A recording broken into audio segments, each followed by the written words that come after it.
4 minus 4 times 4 plus 4, all 4s.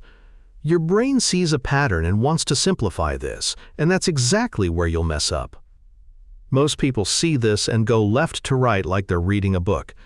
4 minus 4 is 0, 0 times 4 is 0, 0 plus 4 is 4. Easy answer, 4. But if you said 4, you just failed basic order of operations.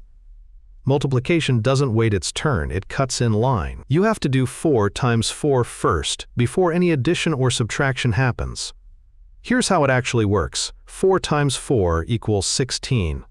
Now we have 4 minus 16 plus 4.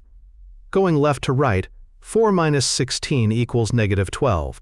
Negative 12 plus 4 equals negative 8. The answer is negative 8. You said 4, but the real answer is negative 8. That's not even close. You completely ignored the order of operations. If this caught you sleeping, smash that like and subscribe for more problems that punish you for going on autopilot.